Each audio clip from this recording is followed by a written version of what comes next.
Hey, what's going on, folks? It's Larry at Packmasters Dog Training here. So it seems like you guys enjoyed the questions and answers I did yesterday, and so we're going to touch on that a little more today because you guys asked for it. Today, some of the questions I answered, not exactly pertaining to exact training questions, but you guys asked some really cool questions just about dogs in general, dog training in general, not exactly how to do something or fix something. So I thought there were some pretty cool questions here that I'll touch on. First, let me touch on a couple of things. People that are a lot more internet savvy and YouTube savvy than me say I have to start asking you folks, if you like my videos, if you watch them, please subscribe to the channel and share the videos I put out there. I guess that would help somehow. I'm not sure. But if you don't do that already, go ahead. And also, for all the folks that bought the book that I wrote about e-collar training, thank you so much, guys. The support has been unbelievable. I never expected it to go like this. I thought I'd sell a few dozen books, seriously. So it's been absolutely amazing. For the guys that went on to Amazon and rated it and reviewed it for me, thank you so much. I appreciate it. If you did read it and you did like it, please go on Amazon and rate it if you haven't, okay? So let's get to the questions. So I got some pretty cool questions here that are a little different, so I'll answer them the best I can, all right? So the first question, I have a piece of paper here I'm looking at, sorry, is what's the most powerful breed I've ever worked with? Pretty cool question. Hands down, by far, easily, the Turkish Kangol is the most powerful dog on the planet. Hands down, there is no arguing that. So please don't send me pictures and suggestions. Look at this dog. I have a lot of experience with the Turkish Kangols. I've trained them. I've worked with them. Unfortunately, I've also seen what they can do when used in the wrong context. All right. We know we have a issue with dog fighting here in this country, and that comes down to the pit bulls, where they put pit bull against pit bull, and dog fighting's a pretty disgusting thing, and I despise the savages that are involved in it. What they do in other countries, especially a lot of the Middle Eastern countries, where dog fighting's really big, and it's also used it's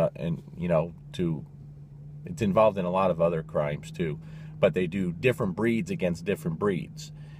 And I've had the unfortunate experience of seeing what these Turkish Kangols can do, and it's horrific. They make our most powerful and brutal pit bulls and Rottweilers look like pussycats, believe me when I tell you. But several years ago, I trained two of them at the same time. I had a mother Kangol and her 7-month-old son.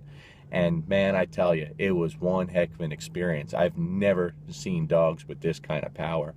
The mama had some serious dog aggression issues, and she had killed several dogs, including the owner's own pit bull in the same home. The dog had killed coyotes, which there's nothing wrong with that, but she was different. And the son at 7 months old had already done some serious damage. And he wasn't really dog aggressive, but dogs like to go after him, and it never fared well for them.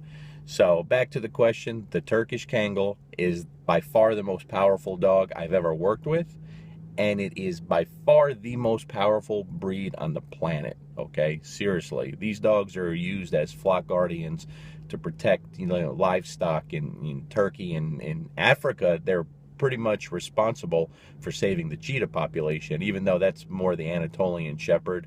And a Turkish Kangol is just a type of Anatolian Shepherd, kind of. It's just a bigger, heavier, more ferocious version of the Anatolian Shepherd, all right? So that's the answer to that question. Next one. My favorite breed. That's easy. Most people know the Rottweiler is my favorite breed. It just is. I have tremendous love for the Rottweiler. Just a special place in my heart for the breed, and I can't help it. I love all dogs, but the Rottweilers do something for me. I've raised them for a long time. Since Bruno died, I haven't had a Rottweiler, and it's kind of strange without him. But for me, the dog just gives you everything. Most people know, how big and powerful and their protection capabilities as a guard dog. But what a lot of people don't understand is the loyalty that this dog has to everyone in its life. And also how intelligent the breed is. The dog is in the top 10 of the most intelligent breeds on the planet. So when you put together the power and the strength and the, that ability just to work and protect its family, but then you add the intelligence. I mean, there's just so much good. But a well-raised and well-bred Rottweiler is just the ultimate family dog, and that is my favorite breed. Next question is, what breed do I enjoy training the most? Again, easy question. Pit Bulls. The American Pit Bull Terrier is my favorite dog to train. That may surprise many people because people know I'm a Rottweiler guy, but the reason I love training Pit Bulls is, for one, because of the reputation, the way they are looked at by a lot of people. The fact that a lot of trainers won't even work with them, which I find absurd. How you call yourself a dog trainer, but you won't work with Pit Bulls. And really, what I love about them is they give you everything. I mean, they just put their heart and soul into what you ask them to do. They want to please so much. So I absolutely love training Pit Bulls. I absolutely love it. It brings just joy to me. I get a lot of calls where people say they're looking about getting a new Rottweiler. Can I point them in the direction of a good breeder? And what I usually tell them is, please don't get a Rottweiler. Go down to a shelter and adopt a Pit Bull. And they're kind of blown away by that, and they're surprised. But here's why, guys. You get a big male dominant Rottweiler, it could be the most difficult dog to work with. Man, they could be tough. A Rottweiler is not for, a new dog owner. But there's so many unbelievable Pit Bulls in the rescues that need homes, and that's where I kind of point people into that direction. And that usually surprises folks, but it just is, and I always try to be honest with people, whether they like it or not, So the Pit Bull is my favorite dog to train. Let's see what we have next here.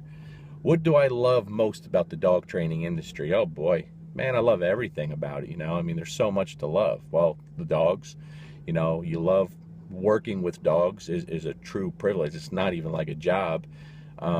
Watching a dog with serious issues change is a wonderful thing. I love the camaraderie when it's right in the industry. I get to talk with so many amazing people all over the world, and it's all because of dogs, and that I find pretty incredible. And in today's day and age, with social media, Facebook and YouTube, man, we have everything at our fingertips. It's amazing. So right now is the best time ever to be a dog trainer. It really is. So I love everything about it. I really do. And I love how much access we have to just so much information, good and bad. Because listen, bad information is a great help too. It really is. So let's see what I have else. What do I hate most about the industry? Oh man, the conflict between trainers.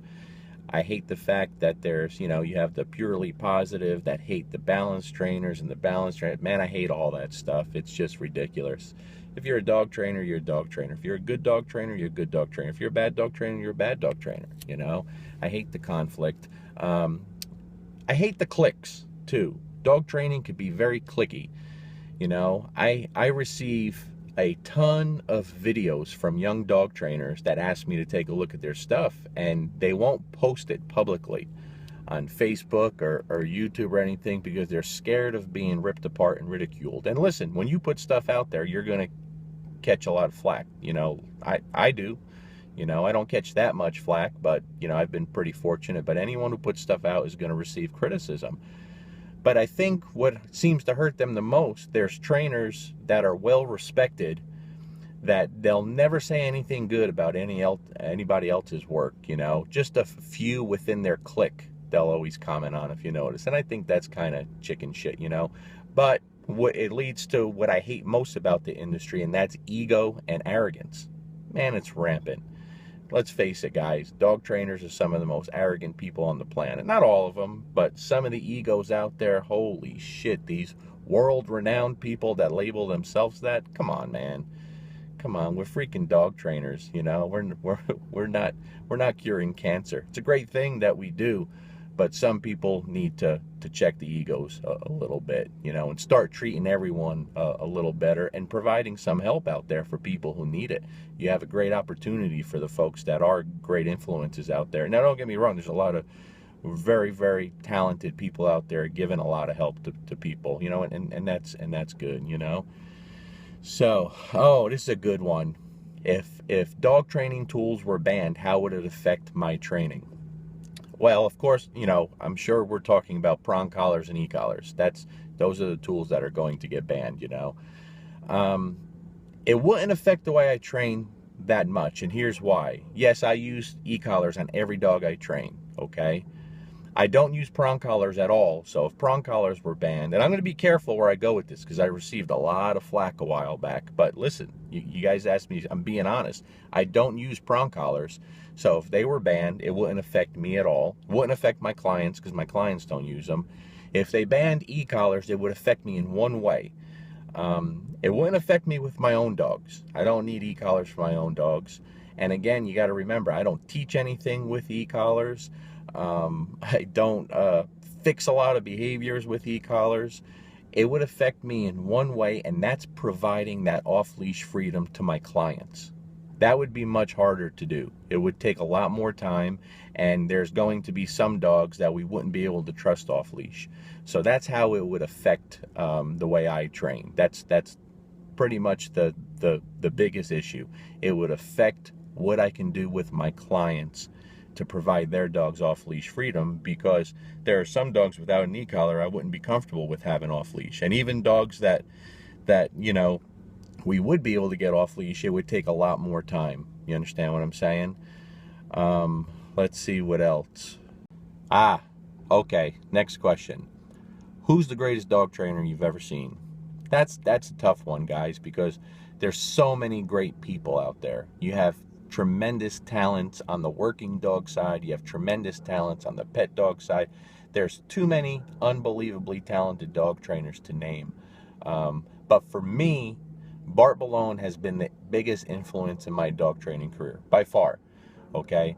I've been able to fix problem dogs and work with problem dogs for a very, very long time.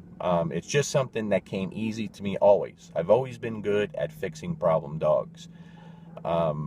The first time I met Bart Ballone, it was a game changer for me. I took my game to the next level. I saw something I didn't know existed in dog training. It was new to me, and it made me strive just to be that much better, to create a dog that just loves to work and is strong, and the whole system is it's just something I wasn't doing, and that's why I'm always talking, about people, you have to understand the pet dog side and the working dog side if you really want to be the best possible dog trainer. So for me, Bart Ballone's been the biggest influence. He's done things that have just blown my mind time after time, and I've traveled 14 hours each way in a car many times to go work with him because it's worth it. And if you want to be the best in the world, then you have to work with the best in the world, guys. And you got to sacrifice a little bit, suck it up and do it. It needs to be done. There's others too. I tell everyone. I had a conversation with a dog trainer that was struggling a little while back. Wasn't struggling with business, was doing great, making a lot of money, a lot of clients. He wasn't happy with his results. And when I asked him, well, what dog trainers do you follow? When he told me, I said, why? And he really couldn't answer that. I said, well, are they producing the kind of dogs that you want to produce? He said, no. I said, are you following Bart Ballone, Ivan Balabanov, and Michael Ellis? He said, no. I said, why? I said, you got 3 of the best guys on the planet here that put out a lot of stuff, but you're not trying to learn from them. I said, what sense does that make? Okay, guys? So those are 3 people that I tell every young dog trainer, you better start studying. Okay? Bart Ballone, Ivan Balabanov, Michael Ellis. 3 of the best on the planet. And if you just learn from those 3, you're going to be ahead of the game. Okay, so it's very, very important, guys. You have to learn from the best, and those are 3 of the best. And there's plenty more out there. There's plenty more out there on the working dog side. People who compete in IPO or Schutzin and agility. There's tremendous amount of people in the pet dog industry that have done wonderful things and are phenomenal dog trainers. But for the young trainers, you have to get out there and work with many people as you can. And then you take what you like and you make it your own. Don't try to emulate or be anybody else. Be yourself. Just learn from as many people as you can. You understand what I'm saying? And I think, let me see, what do I'm looking, yeah, I think that's about all the questions we'll do for today, guys. So if you like this, I know this is a little different about how to do things or fix things, but these are questions I get. So if you enjoy it, like I said, please subscribe to my page, like the video, share it, and we'll keep them coming. But keep sending the questions. It'll be kind of fun if we keep answering questions that we normally don't talk about. All right, folks? Thanks, guys. Peace.